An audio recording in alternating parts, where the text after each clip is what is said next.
Good evening. I'd like to call the December 8th, 2022 North Bend Planning Commission to order at 6:35 p.m. First, we're going to start with the commissioner roll call. Brian? Present. James? Present. Olivia? Present. All right, and Susan. Giuliano, Hannah, and Kareem, we will mark them as absent and excused. We have 4 of us here, so we have a quorum. Next, I'd like to do the public comment section, which is for non-agenda items. If there's anybody who would like to talk about something that's not on the agenda today. And I don't see anybody in the chat room. No, we don't have any members of the general public. All right, so I opened it at 6:35, and I'm closing it at 6:35. Number 3, we will now, well, I don't know if we want or not. Do we have minutes? We do not have minutes tonight. Okay, so we will move the review of the minutes to our next meeting. And number 4, now we're going to discuss our timing for the regular meeting schedule, which we all discussed in previous meetings that we'd like to move it from Thursdays to Wednesdays. And then the next decision was to decide, do we want to do the first and third Wednesday or the second and fourth Wednesday? Does anyone have any sort of, preference there? Because I don't. From the staff perspective, if it's available, the first would be a little bit easier because that's the same week as council week. Okay. Make it a little bit easier for thinking about time off and whatnot. Okay. Unless you guys have preference. James or Olivia, do you have any preferences? I'm totally fine with that. I have no preferences. All right. Okay. How about you, Brian? Same. I think the first, especially in January week. Okay.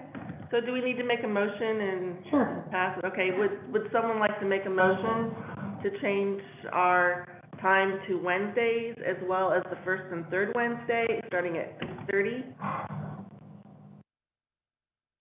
I'll make a motion. Start the meetings on the first and third Wednesdays. At 6:30. All right. Is there a second? Go ahead and second that. All right. We have a first and a second. All in favor, say yay. Yay. Yay. Yay. So we will likely then have a meeting on January 5th, right? Or sorry, January 4th would be the Wednesday. So plan on January 4th, 6:30, unless you hear otherwise. All right. So has been moved and seconded and voted on, and it passes. So. All right. All right, so our next agenda item is financing. All right, we are not having that tonight because our finance director is sick with the flu, so he asked to reschedule till January. That is gonna just be kind of a introductory, presentation. You might have seen that we're announcing the Citizens Academy for next year, and it would be kind of an abbreviated version of that. So, yeah, sorry about that, but he didn't have a voice, because he was gonna join online and he didn't have a voice. So, we will wait. Right. So, yeah. We'll move that to our next agenda item, just like our Yep. planning commission meeting minutes. All right, so number 6, we're going through this pretty fast. Number 6, Yep. housing needs assessment, housing action plan discussion and presentation by Blue Line. All right. Yeah, do you want to go ahead and you can introduce yourself and I'll get this loaded here? My name is Naomi Montes de Oca, and I am a senior planner for Blue Line. I've been there for a couple of months. And previous to me was Chase, and he was overseeing all of the housing action plan work. So tonight, I'm going to give a brief presentation on what the housing action plan is, how it's connected to everything that North Bend does, so that when Todd steps in and talks about data, it'll make a little bit more sense. So right now, Jamie's just bringing up the presentation. I have a quick question before we start. Sure, yeah. So, because we went to that meeting like a month or so ago. Sure. What is the problem that we're trying to resolve, and is it countywide, statewide, or just our town. What's this assessment then? Oh, perfect, yes, and I'm gonna talk about that in the PowerPoint, but it's actually a global problem, and everybody's dealing with it in different ways. It doesn't mean that it's a problem that's specific to North Bend, but the legislation that came out was blanket umbrella legislation that is intended to cover all cities, but it doesn't apply to all cities proportionally. And so that's the piece that I wanted to talk about tonight, is how I'm intending on writing the final document so that it makes sense and it's realistic as far as what North Bend is capable of and what the land can bear, all of the other elements like infrastructure and what the roads can deal with, all of the other things that have to do with housing. So I do plan on talking about that too. That's Todd's. Oh, And then there's another one, I just forwarded it to you. My apologies, I am having difficulty accessing the internet. I thought that was the one I pulled up, was the one you just emailed at 6:38. Yeah, hold on one second, let's see here. It could be, let's see, that was Todd's. Let's see, is it a new PDF? I'm so sorry, I had this ready to go and everything, and I have a copy on my computer, but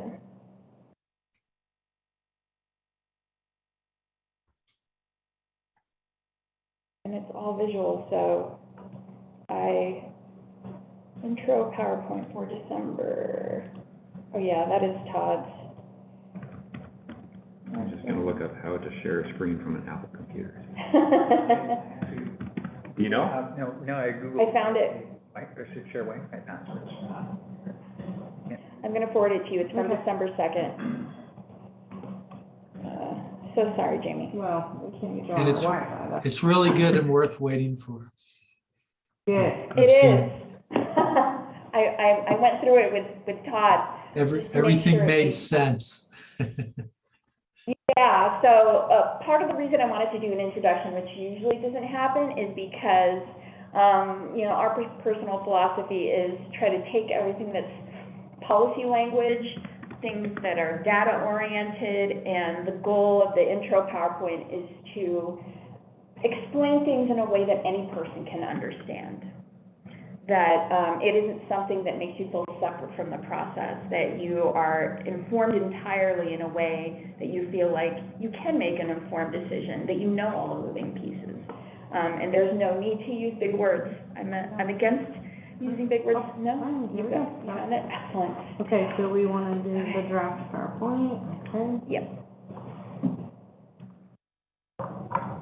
So that's part of the reason I wanted to come here, and also to meet whoever was going to be here tonight, and have a realistic conversation about what it means for a city to work with legislation that comes up that's intended to affect the entire state. Perfect. Yeah. Okay, so this is what I was intending to reveal a few minutes ago, but this is just an introductory PowerPoint. If you can go to the next slide. And then you're gonna hit the spacebar a couple times. So go ahead and hit it again. Spacebar or the arrow? Or the arrow, yes, sorry, the arrow. So these are a couple of the topics about us. Blue Line does other work in North Bend, but Blue Line was a local company. They started with 2 engineers, and they've slowly been growing. And they offer landscaping, architectural services, engineering services, and planning services. And planning is one of the newer groups. We also are, branching out as far as doing mid-range planning, which is what this is classified as in the planning world. And then you have the long range, which is the comprehensive plan, which is huge. And then also current planning, so it's plan review. And then, oh, excellent. Yeah, you can do that. That's fine. Quick question. Sure. The people that are online, can you see the screen? Oh, thank you for asking, yeah. Olivia and James? You're on mute, James. Yeah, both James and Olivia are on mute. Can you guys see the screen okay? Yeah, I can see it. Oh, okay, good. Perfect, okay. So, where's the arrow on here? That's right, right. Oh, there, okay, perfect, got it. Okay, so after this, little hiccup and the presentation I'm going to give, then Todd with, FCS is going to talk to you about the data. And that's how it relates to Snoqualmie Valley Regional Housing Needs Assessment, but also, a little bit of information that pertains to North Bend Housing Needs Assessment. So, to the questions, again, that you had asked, a little bit earlier, why is this happening, right? That's the first question that people are thinking. And so the Housing Action Plan, really the premise behind this is the concept of housing availability. And housing availability is an issue that's, right now, it's global, national, and statewide as far as supply is concerned. On your own time, if you're curious, you can Google or go on YouTube and look at some of the newscasts that have gone out throughout the globe. And Australia will probably be one of the ones that come up. But one of the things that's interesting is that in the last month, the global population hit 8 billion, which was it was a big marker because it exponentially went from 7 billion to 8 billion pretty fast. So along with the rapid increase in global population, which reflects differently, like some places actually the population is dropping, but overall it's increasing in every country. And then the cost of housing versus household income is another statewide concern, which means the gap between how much you make per hour and how much you can afford per month for rent or for a mortgage is getting wider. So that is another piece that was being considered. Washington State response included drafting legislation in 2019 that included some tenant protections, some funding mechanisms, and then the biggest push was, well, how do we get more homes on the ground to have people live in more places because of the population increase. So the Washington State Legislature drafted a bill. There's many bills. This is one of them. This is the one that's associated with the Housing Action Plan. It is, in short, I wanted to show you the full words that define this bill, but it actually is commonly referred to as HB 1923. That's its, I would call it its nickname. But the full name is the Engrossed Second Substitute House Bill, which means it came in, it went through the review process with different committees, and there were edits made, so it didn't just come through. There were many people involved in commenting on that bill. Once it was passed, it then becomes legislation, and it lives, if you're ever curious to see what the exact language is, it's in the RCW 3678.602. If you are a person that likes to look up exact words and see what it says. And then I also wanted to explain Washington State's legislature to the Washington State Department of Commerce, because that's where the grant comes from. So many cities that are classified as full planning cities are eligible for grants, and there's different kinds of grants out there. There's missing middle housing grants. This one in particular was specific for creating a housing action plan, because if you need to create a plan, you need to have staff internally or pay a consultant to write that document. So a grant was awarded to Snoqualmie Valley Region. North Bend led the charge and won the grant, and 4 cities are benefiting from that. North Bend is one of them. This is just a refresher, just in case you don't read about this stuff every day for fun, but just to get the mind oriented. The way that Washington State works, and not every state works like this, it's classified in planning language as a top-down planning state, which means the rules start at the highest level in legislation, and then they trickle down and affect the different levels of government. So there's rules in the RCW that are connected to the Growth Management Act, which is something that came into being in the early 90s. I'm sure everybody here went through the short planning course, and they talked about that. And then there's also rules in the RCW that pertain specifically to counties. Counties have rules that then affect individual cities, or they produce numbers or data, and then the cities have to follow those. So there's this upside-down triangle of each level of regulation and policy that's beholden to the next level.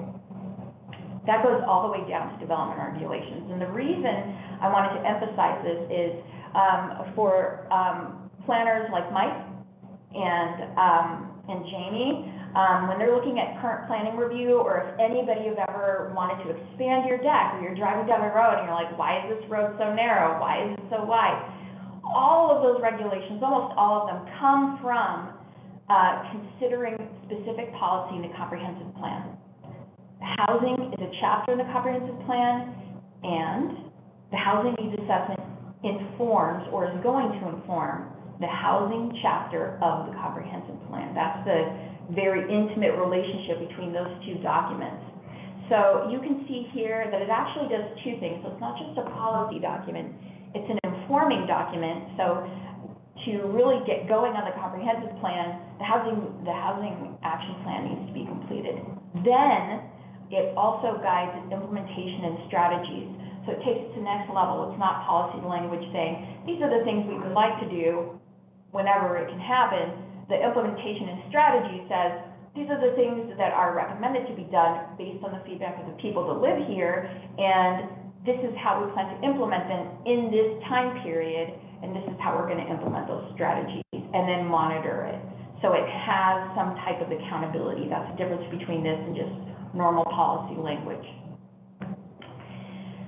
The next part, and this is I'm going to try to make this brief, the housing action plan is separated into 4 parts. If you take a look at other cities, they might be separated a little bit differently, but they're very similar because there's certain strategies that the legislation is calling for. Tonight, we're going to be looking at step 1, which is the housing needs assessment. It's a draft document. It includes data. Todd will be presenting that tonight. And then step 2 is public engagement. And I wanted to talk about that a little bit tonight as well. Step 3 is where we come back to the City Council and the Planning Commission. That's where we bring the draft document as a whole.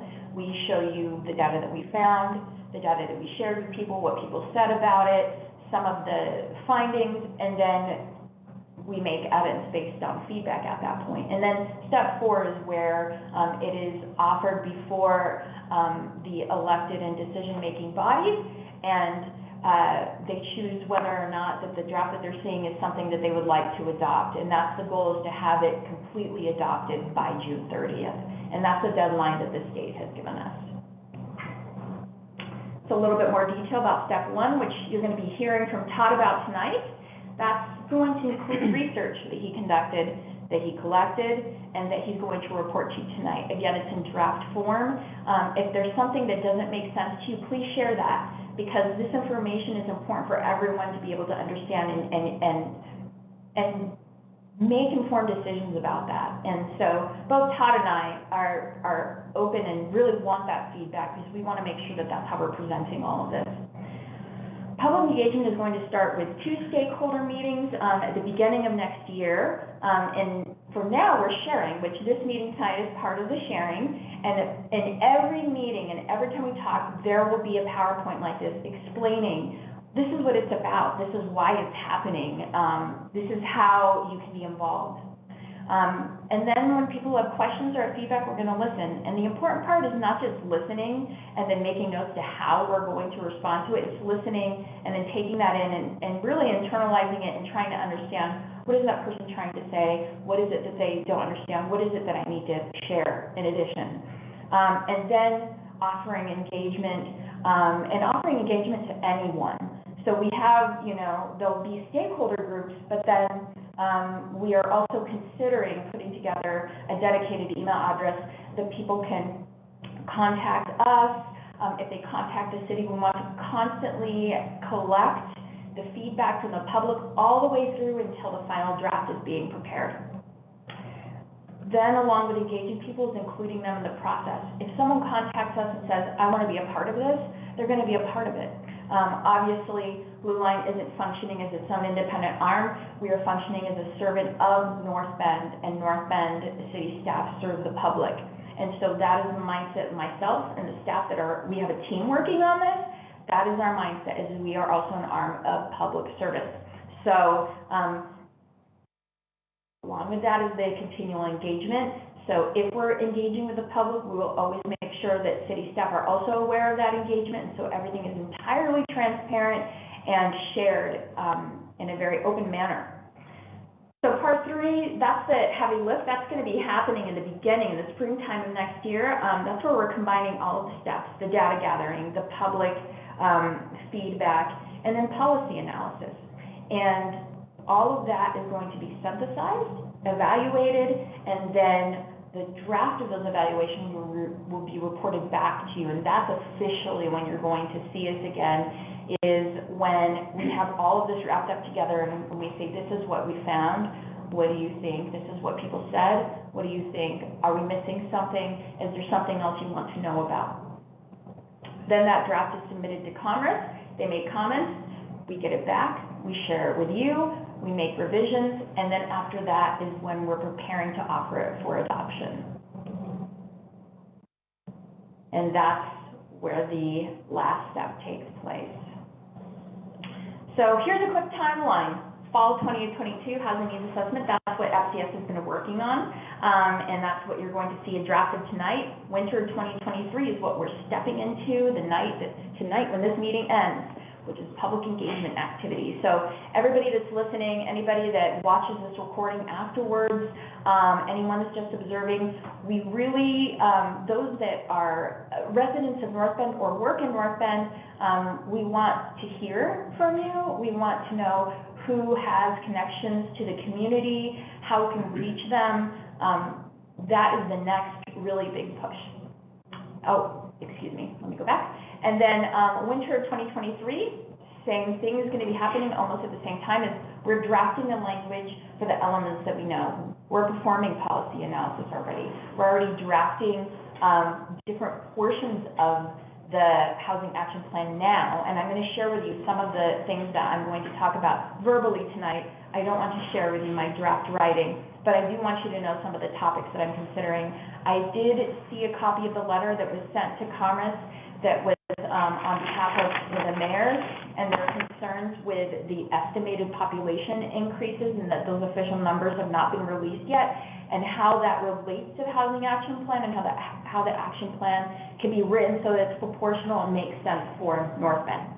And then finally in spring is when you're going to start seeing those final documents. So today, or this evening, you're going to see the data. Todd is going to show you the data sorted, how he's arranged it, and then he's going to present it visually. Then later on, the goal is to take that data, make that data human, because each one of those numbers is a person, and build it into a story telling everybody's story. So that's the goal, but tonight you're going to see those first 3 little drawings there. The story will come back later, and that will take shape when we start talking to people. And with that, I'm going to give you Todd Chase, and he's going to provide you with a draft FCS report for the Housing Needs Assessment. Okay. Thank And you. Great. yeah, I think that, let's see if I can enable you to actually share on your own. Is there a way to let him? All participants, so there we go. Hey Alexa, please share my screen. Okay, now you can try to share screen. All right. Voila. Wonderful. And I hope you all can see that. Yeah. Good. Can James and Olivia see it? Excellent. Well, thank you, Naomi. That's a nice overview of kind of why we're doing this and how it fits into the big picture.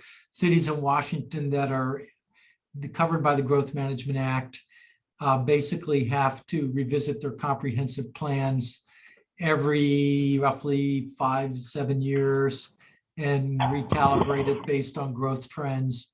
So this is one of those opportunities where you have now to see if you need to make any amendments or changes to your current comprehensive plan and related code and zoning as a result of some of these findings. Sometimes we talk about employment needs and land for jobs. Tonight we're focused on housing. And what I'll cover briefly here is an overview of the housing needs assessment and what the objectives are, more detail there. Some of the draft findings, these have been included in a draft report back in September, and staff from all 4 cities provided input. We made revisions. The revised document has been reissued with a November date, I believe.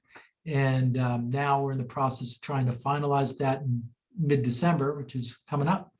And then we'll have that document to lean on as you get into the discussion of policy considerations as part of the next step, which is the housing action plan. And of course, we can discuss the findings tonight and next steps as well. So the key provisions of what a housing needs assessment includes 4 primary objectives. First includes the evaluation of housing options in your community with a little more emphasis than before on the highest needs for affordable housing by all members of the community, regardless of background and age and income level. This information will help inform the community of housing needs for all income levels as part 2. And then it's intended to help officials in assigning priorities and resources to address the housing needs that have been identified. And of course, that changes city by city. So we're really focused on what you can control, which is basically what happens in North Bend in terms of new development. And this information will provide a necessary guide to develop an appropriate housing policies, programs, and strategies as you get into the next phase of work in the winter. This housing needs assessment is required before making any major amendments to your comprehensive plan or current city code and related zoning map documents. So it's going to be a technical background document. We can pull information out of it as needed to make the case that staff may want to make before the Planning Commission and then City Council if comp plan updates and amendments are required. So some of the, this says Duval, it should say North Bend. Sorry, we've been doing 4 of these in a row. And what we found is that your population hit a recent record of 7,915 in July of 2022. You've added about 2,227 people over the last 12 years, which is big growth for a fairly small town, I'd say, or city. And, you know, and I'm sure, you know, looking at the permitting trends, you've been permitting pretty much well over 100 units over the past 2 or 3 years each year. So it's been a lot of growth in recent years in particular. A lot of new development. What we've noticed is that, you know, when we look at the income levels in the community, about 4 in 10, almost 40% of the households are considered to be low or very low income level relative to King County's average. And of course, King County is a very high median income level compared to the nation. So at 80% of King County's median to be considered low, you have to make less than $108,000 per year, which is still relatively high in my book, but 4 in 10 households meet that requirement of a low income there. And 4 in 10 renter households were considered severely rent burdened in the latest census count of 2020. That means they pay over 50% of their annual income on housing, basically rents. And that means they're severely rent burdened if they're paying over 50%. If they're paying 33%, about 30%, then they're just rent burdened. 30% is what HUD thinks is what, is affordable nationwide. But, in the region, North Bend did have the highest number of renter households and also the highest number of severely burdened renter households in this particular region. And that could be due to not enough rental housing, some service population, younger households, perhaps as well. So the number of issues attribute to that finding. Median home prices have surged in recent years. They were it went over 1 million in North Bend in July, and then it dipped under 1 million in August. I think September also went down a little bit. Haven't seen the numbers. But yeah, median home prices have dipped a little bit since they peaked in July, but they're still relatively high, especially in the region. And overall vacancy rates are really low, reported to be under 4%. And I think they're lower today because more and more people keep moving into the region every week. The housing capacity analysis that was conducted based on the King County Buildable Land Report that was released last year and more or less accepted earlier this year, concluded that you had a surplus, actually, based on the target number of dwelling units for North Bend and the land and vacant land and buildable land zoned for housing in North Bend, which does take a little bit of heat off of maybe making some major decisions to accommodate more housing than is already zoned, but it doesn't necessarily address some of the affordable housing issues that we're starting to evidence here. Are those units single-family residence, or are they apartments? Does it define that? It's all units.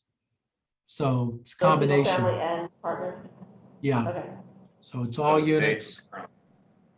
Right. State is right now assigning targets based on different affordability levels, or actually the county is required by the state. Yeah. That's something that we'll have to address.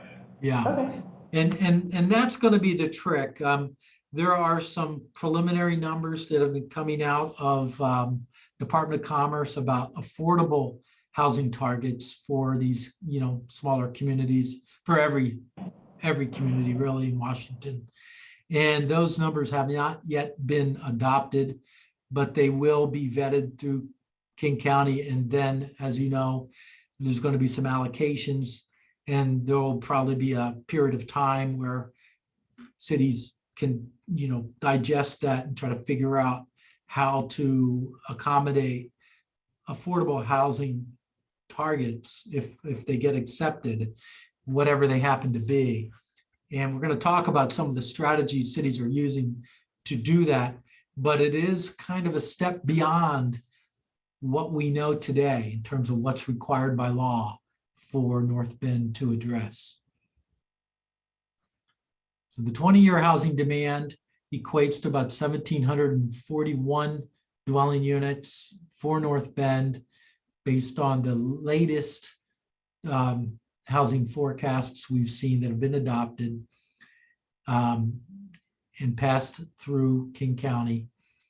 And if we were to allocate that by mix based on kind of current market statistics, we would expect about 1,300 of those units to be detached homes and about 400 or more to be what we call middle housing units.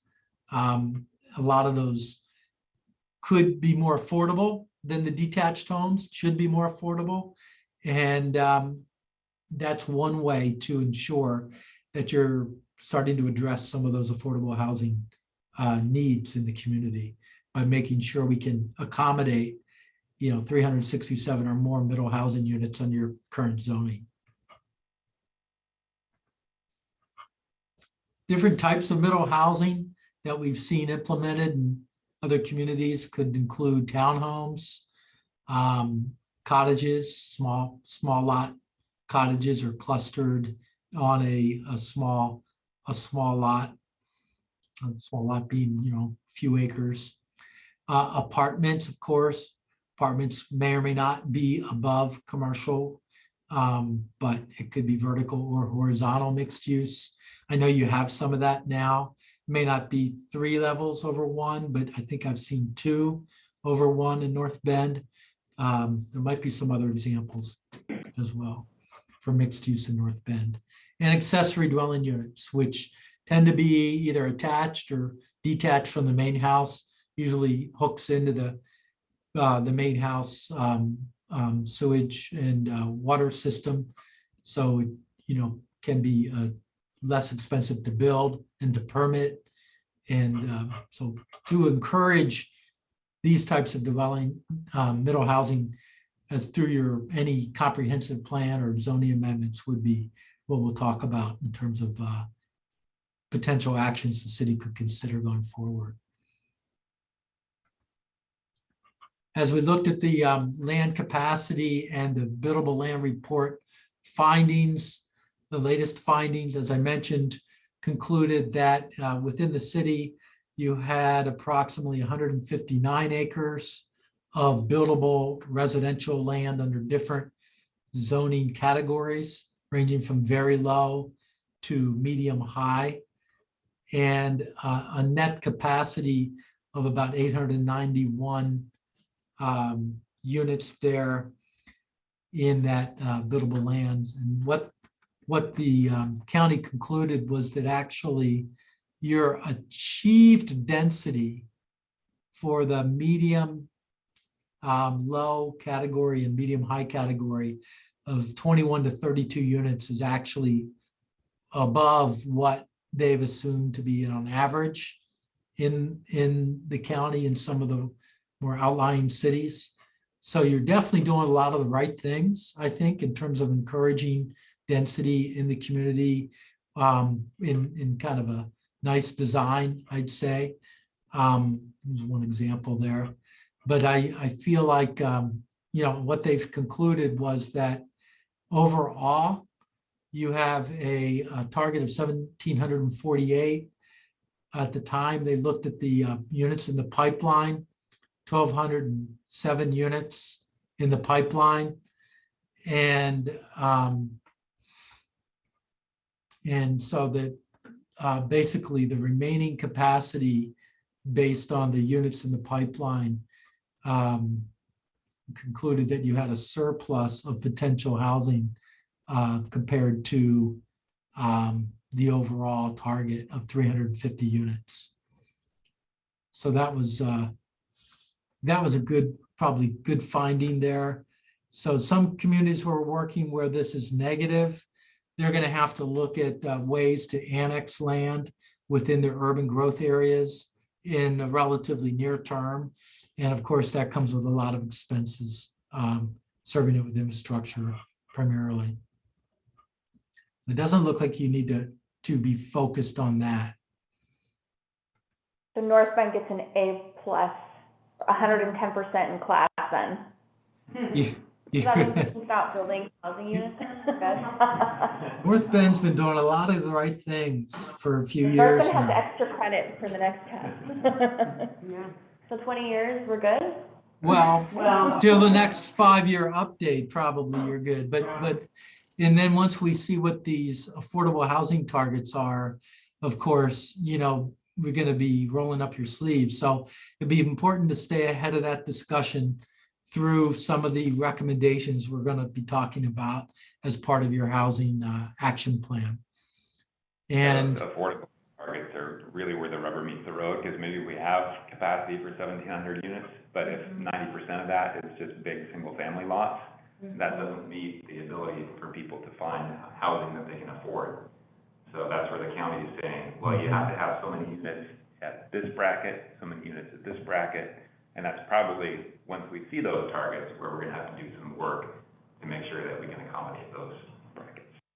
Yeah, We can Yeah. basically focus all of our energy on that then, since we've met our big goal, then we can just focus all our energy on affordable now. Mhm.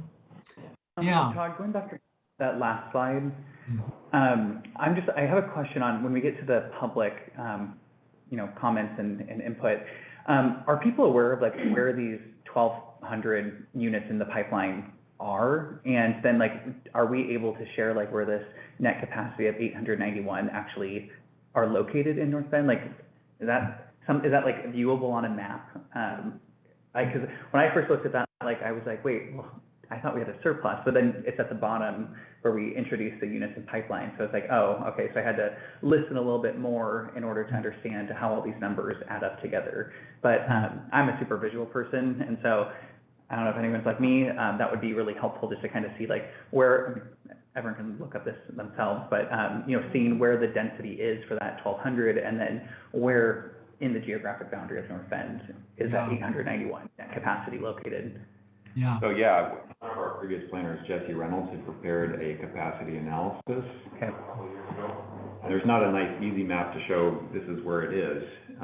It was kind of a series of maps that deducted areas out of that capacity, where you have critical areas, where you have a substantial amount of existing development, so that it's not really redevelopable. So it was the series of maps that led to what's left over as developable land. I think that would be really interesting to look at.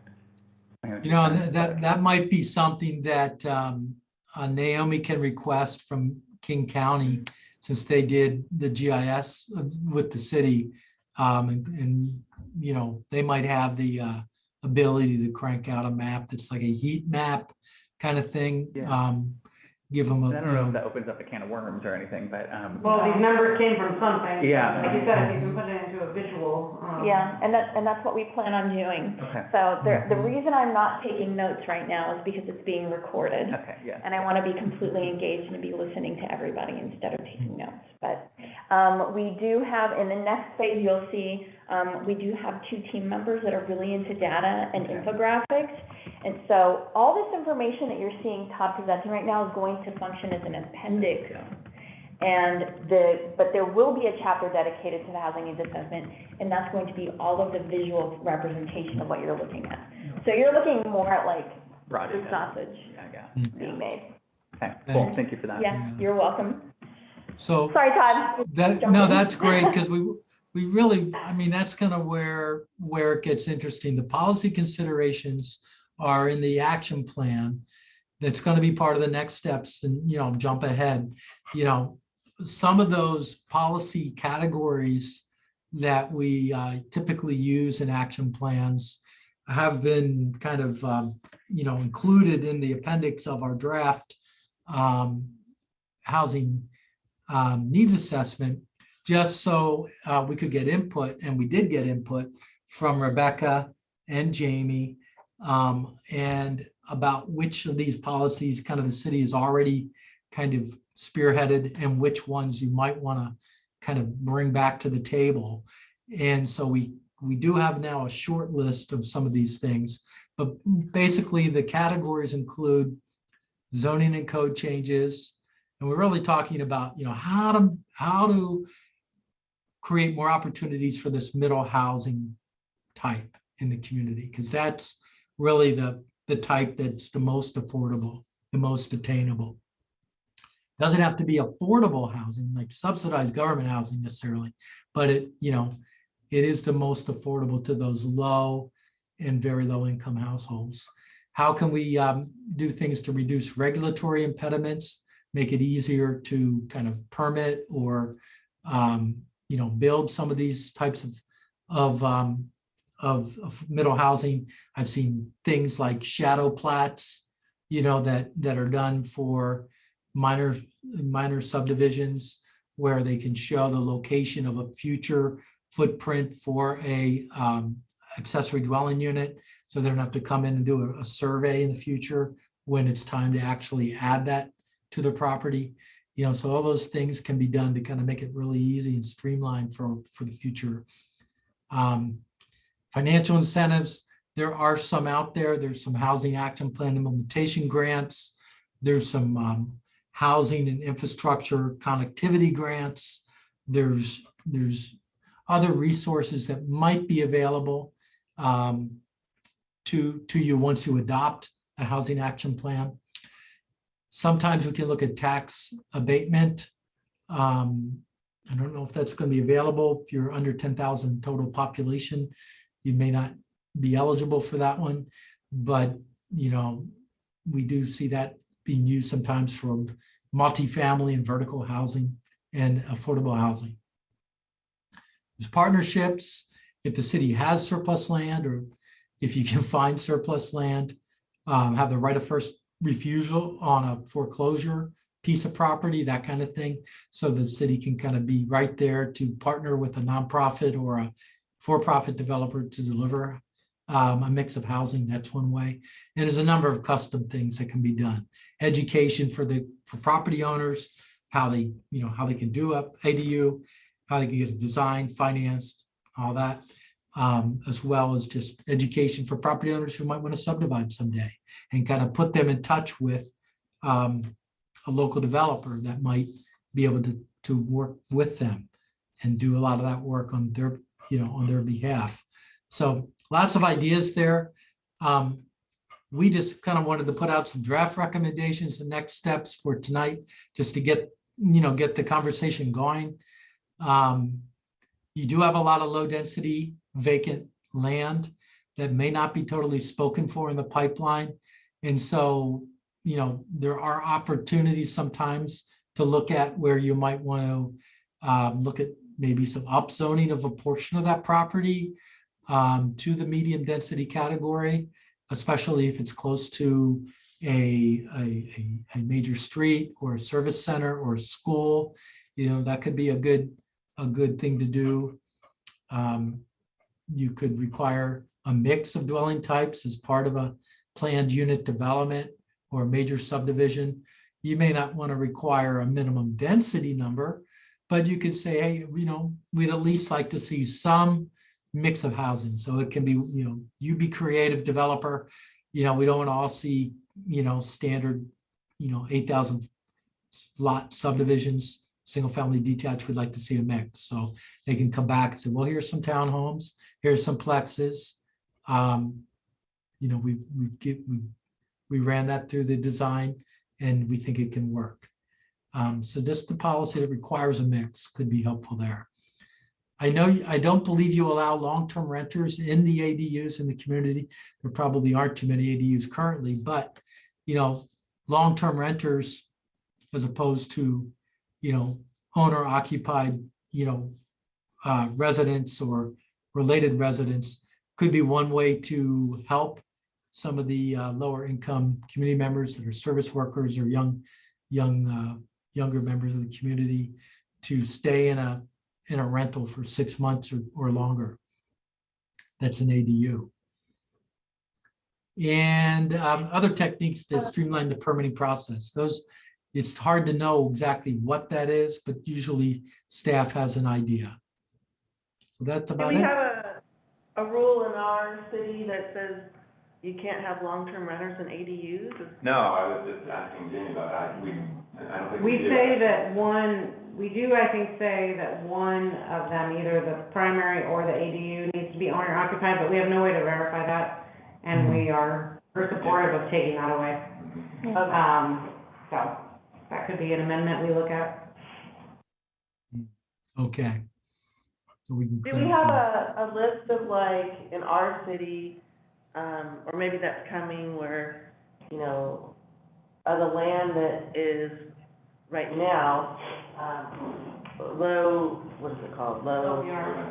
Thank you. Low density residential, how much of that do we have that is available that can be turned into something else? Like it's still vacant or there's a little tiny house on it? Do we have those numbers? And then, do we have the numbers of what we currently have as far as how many condos and, mixed use we have in our area? And then matching that up with what we have as people. We have people that are living here, that are older, we have people who are just moving in here, we have, you know, what are all those numbers? Just, Yeah. Well, We're drafting, go ahead, Todd, I'm sorry. no, please. So we are drafting a survey because one of the, aside from the stakeholder meetings, which is one of the pieces that's recommended by Commerce, is to do a survey. And we're drafting the questions very thoughtfully right now because we want to make sure that we can capture those extra details so that it tells us more about those numbers. So one of the questions would be, can you afford the home that you have, or are you renting, and all the questions branch out, it's like a mind map. So you have the general question like, and I'm trying to remember this because we were talking about it yesterday, do you need to share housing costs with someone in order to afford your mortgage or your apartment? And then those questions are, you know, do you have children at home? Are you the only head of the household? Are you the only income? Because sometimes you have a family household, but you have two incomes. So what are people actually going through to be able to afford the home they're in right now?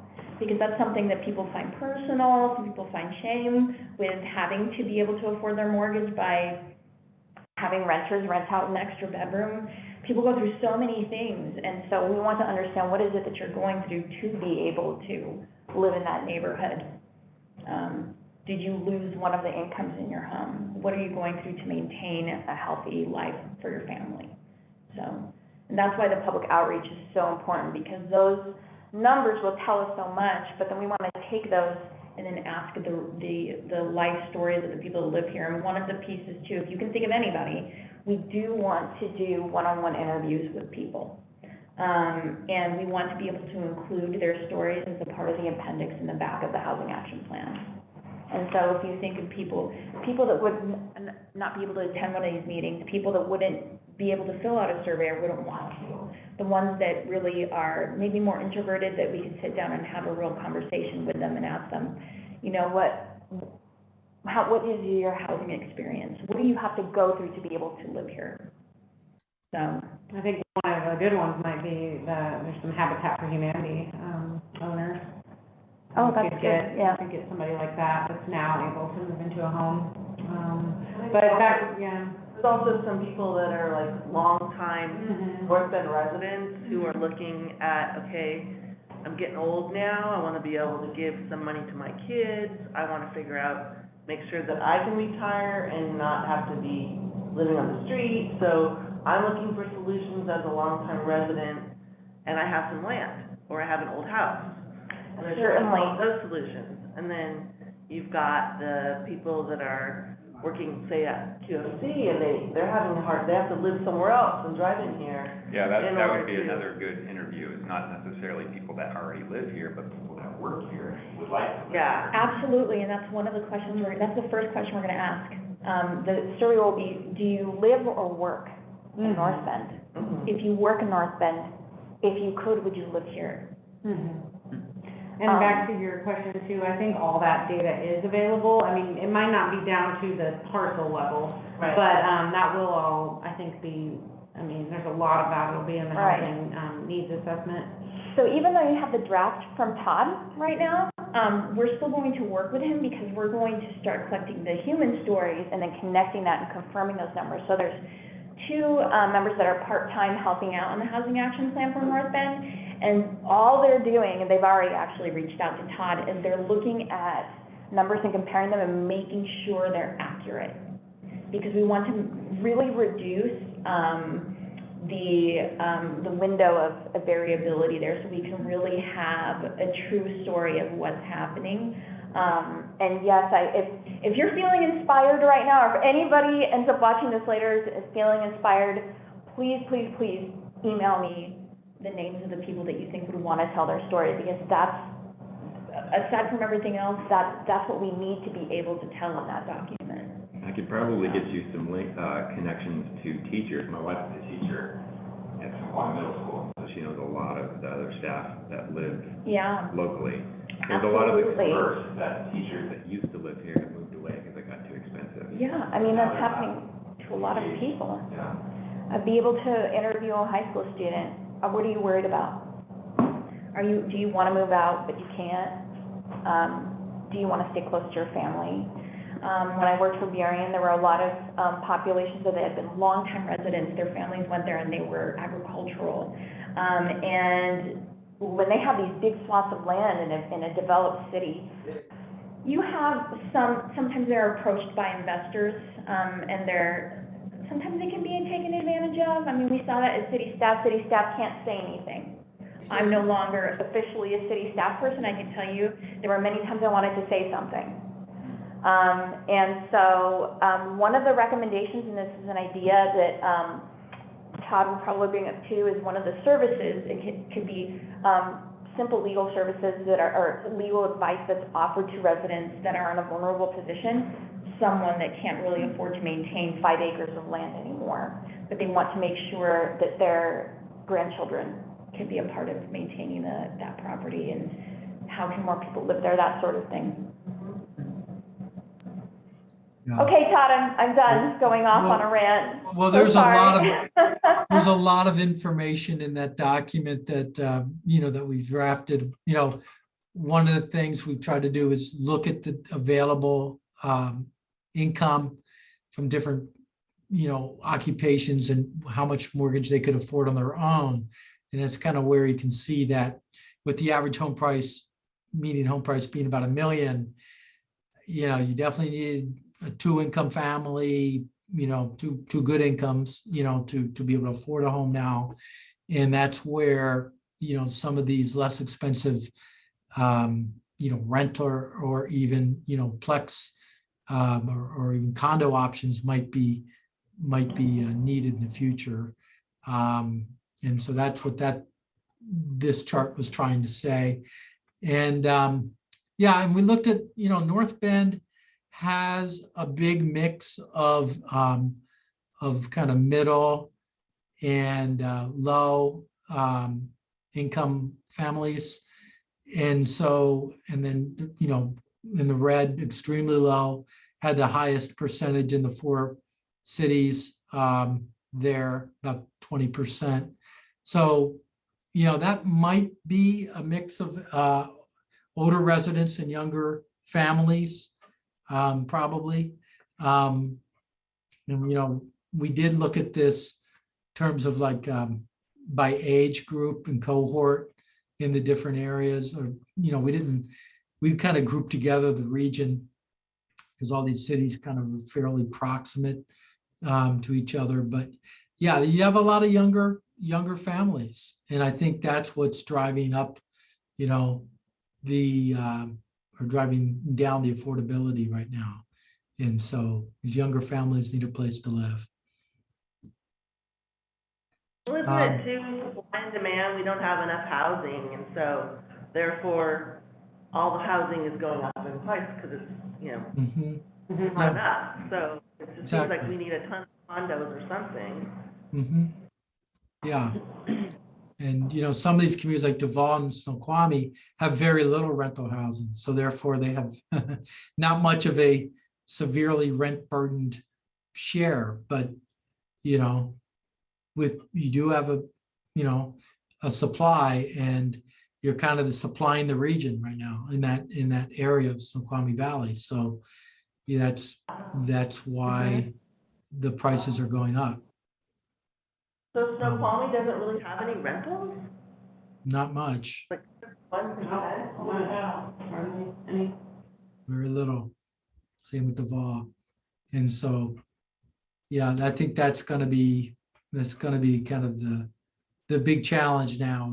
And you asked the question about where is this vacant land that hasn't yet been spoken for. You have about 110 acres of very low and low that hasn't necessarily been included in the pipeline.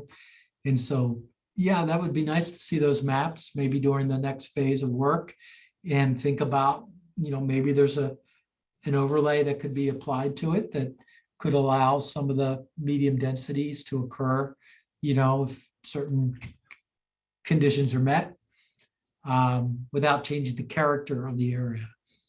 So I think that's going to be an exciting part of the next phase of work.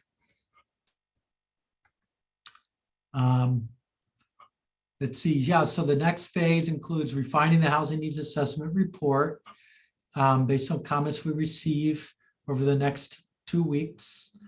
And then the housing action planning process begins. Blue Line's going to be working on North Bend and Duval. Another subcontractor of Blue Line, LDC, is going to be working on Carnation and Snoqualmie. There's going to be lots of community outreach and surveying and input.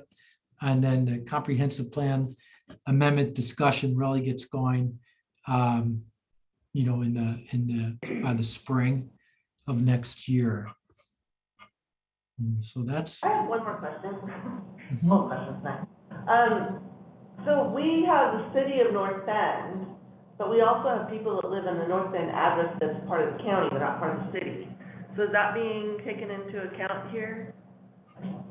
Are we just looking at the? We would just be planning for city, and one question I had was on the table there is that counting the UGA? It looks like it might be. But any of our analysis is just city, and then we can look to that UGA, the annexation area. Okay. Yeah. Yeah, it's mostly focused on the city and kind of the UGA area in terms of the growth potential. But yeah, I'd like to see these maps too. And I'm kind of disappointed that King County doesn't readily provide them. Some other counties do, and in Washington. And so I think it's fair to ask for them.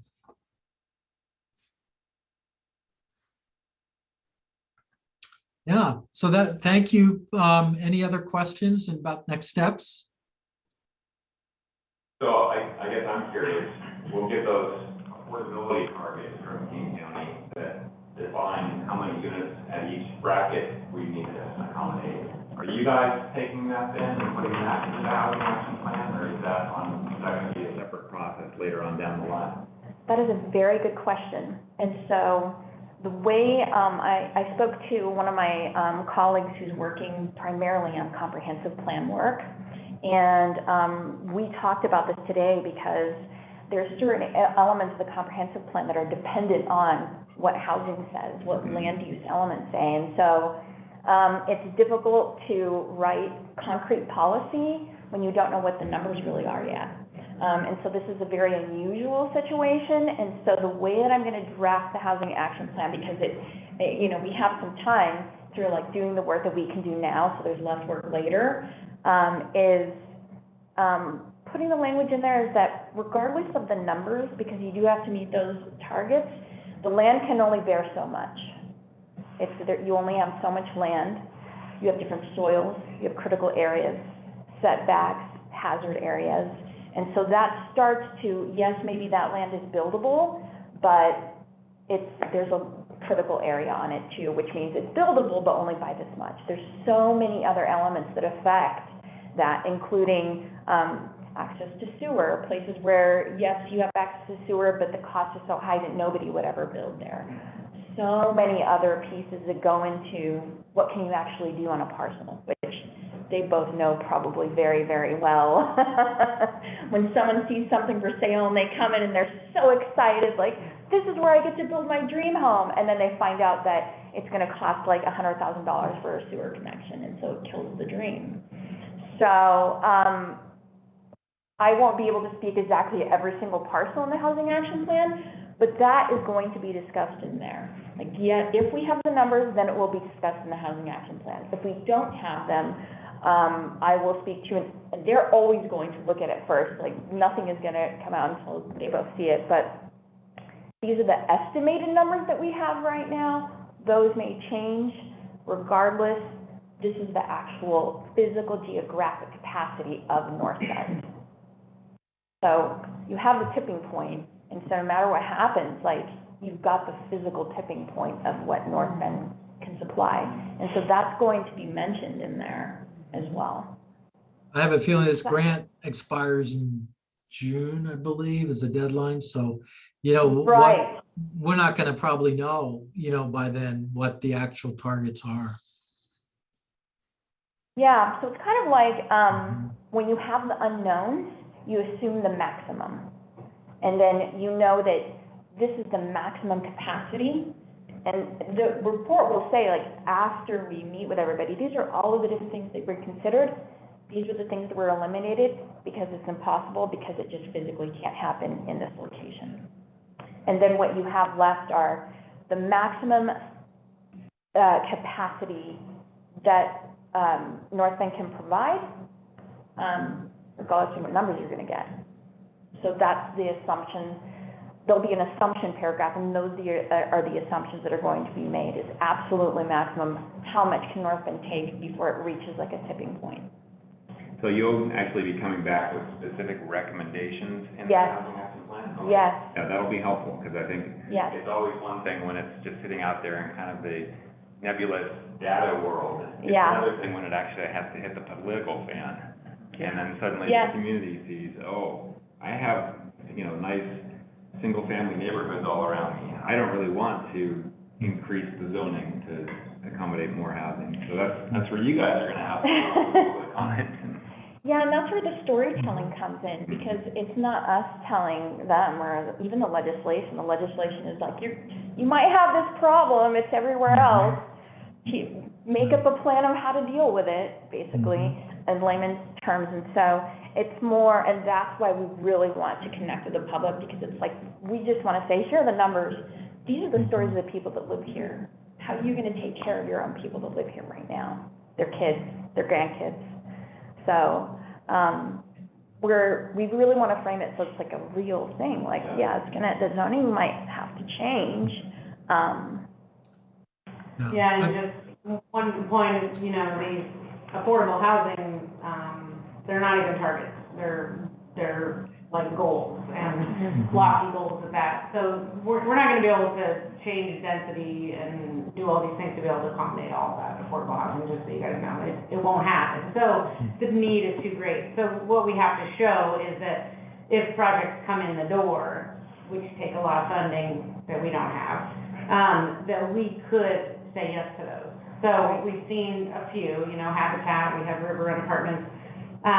We might get a few in the planning period, but just to show that we're not gonna say, no, we can't take that. Of course we would take it if it comes to us, but we can't make it come to us. Right. We can't make it happen on our own. So Right. that won't show that we failed, nobody's gonna meet those affordable housing numbers. It's just not gonna happen. The needs are Yeah. great. But it doesn't sound like we know what those numbers are. We do have draft numbers. It's, Yeah. they're very large numbers for, every city is saying the same thing. They're saying that this is not even achievable.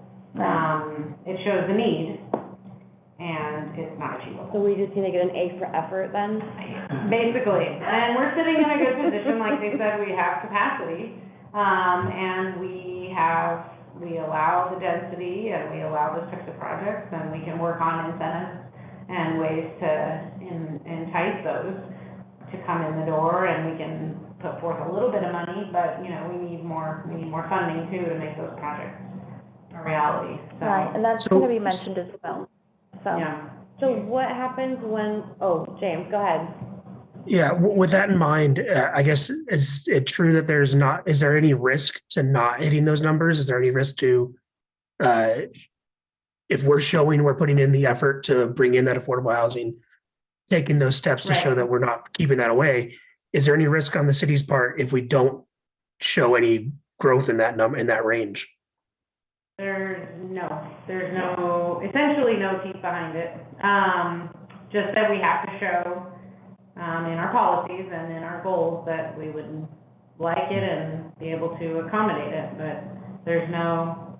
Accommodate versus achieve. Yep. Is Right. a key difference. Yeah. It's called plan for and accommodate, and if you do those things, there is no, there's nothing they're gonna hold against us, that we know of now. Now, that could change in the future, but if we have a comp plan that gets, approved, and it's in place, and it's consistent with all our other, elements, then we're okay, so.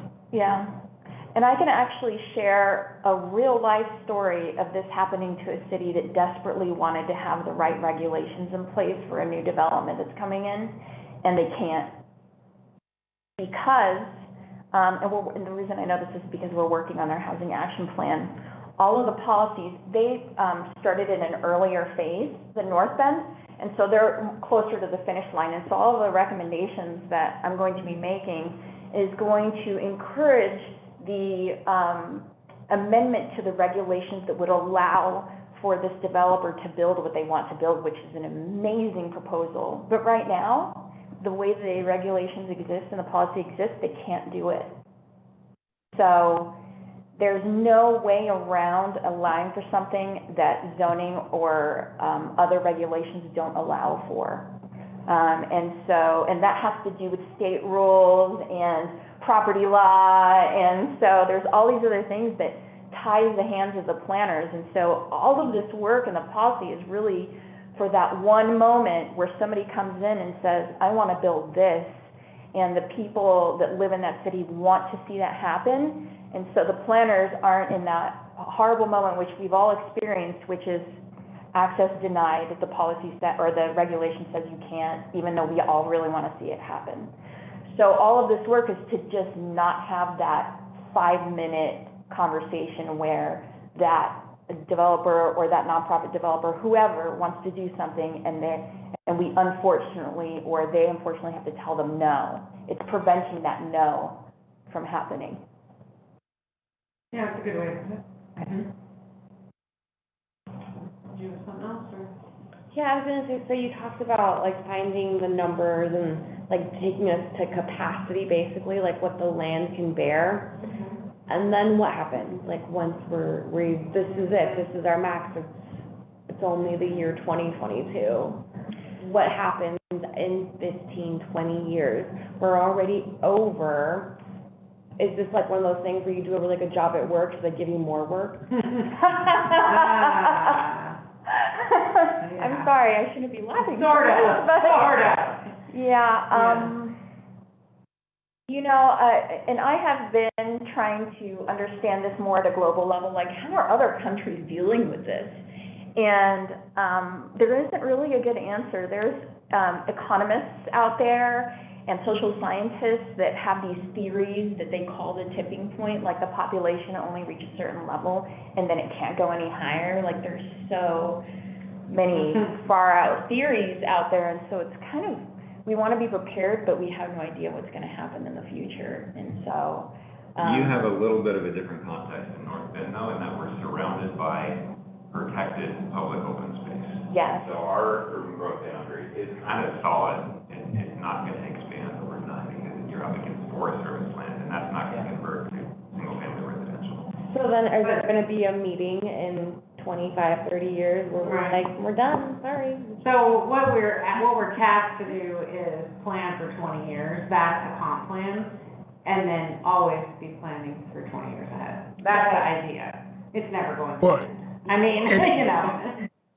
Yeah, and also the goal there would not be change your zoning, right? You don't want to eliminate commercial or industrial or whatever you have, EPZ zones or EP zones, to build more of right? That'd be another way where we could increase the capacity of our residential and Right. risk becoming all residential, all housing.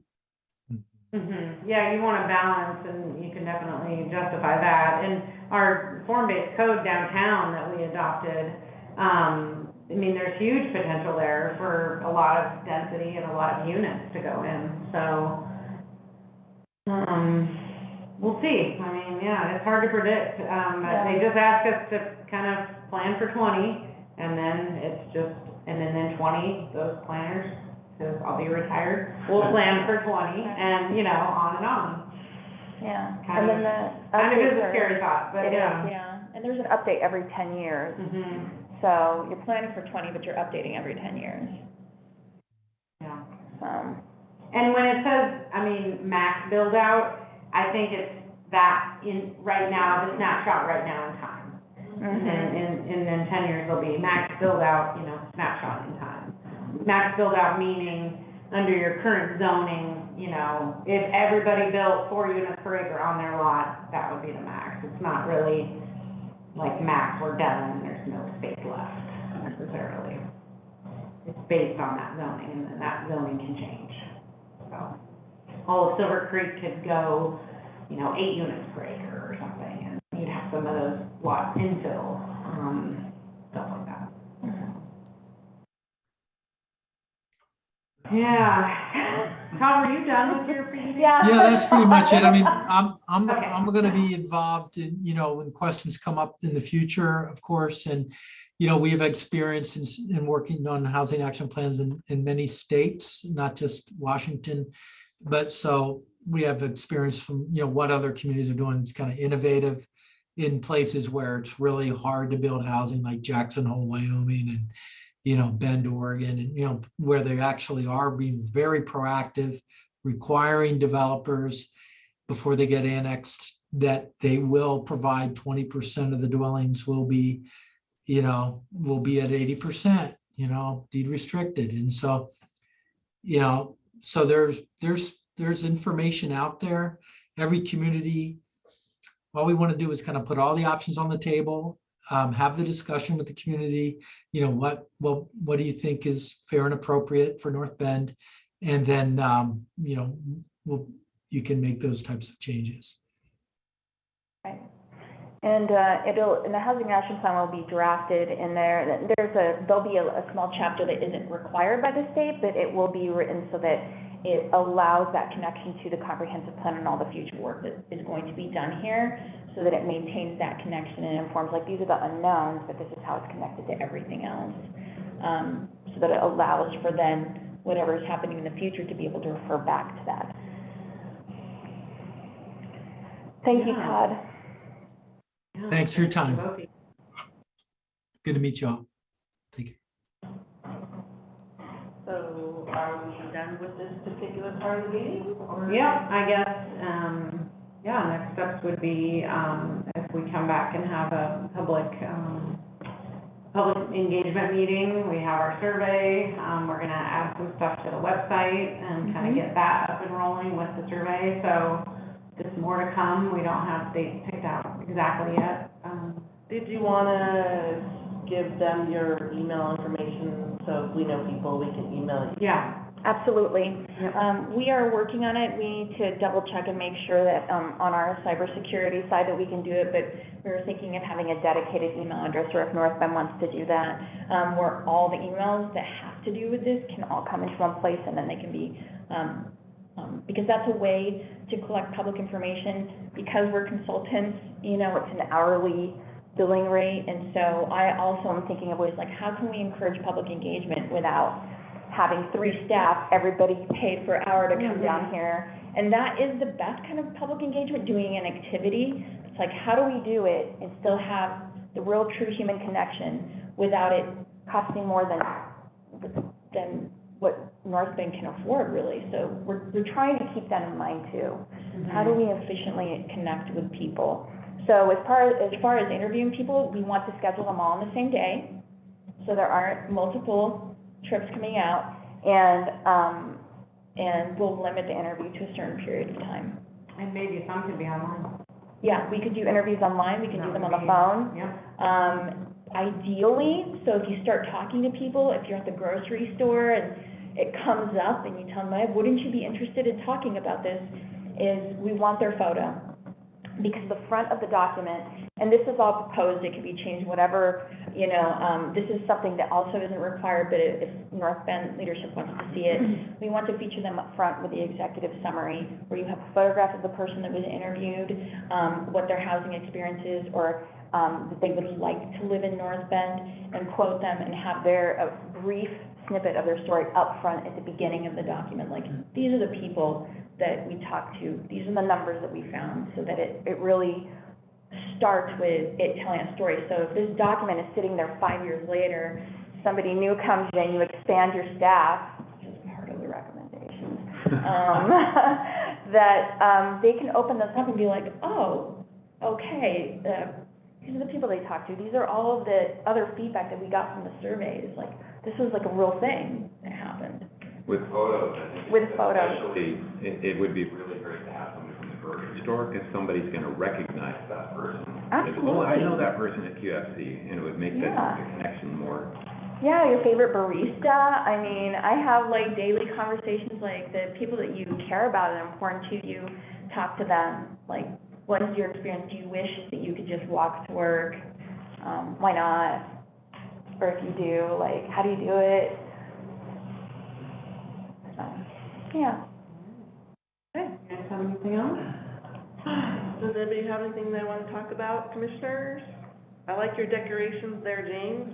Nice tree, nice tree. Yeah, this is it for the year.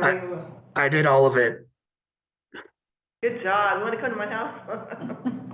I didn't do a single thing. The wife did all of it. Thought you had to cut a tree, you know, to get out of the way of the power line and brought it home. Nope, tree was already cut. It was pretty easy. Okay. Well, I guess we can conclude this meeting. Thanks for everybody for sharing. Our meeting will close at 7:56. All right, see you in January.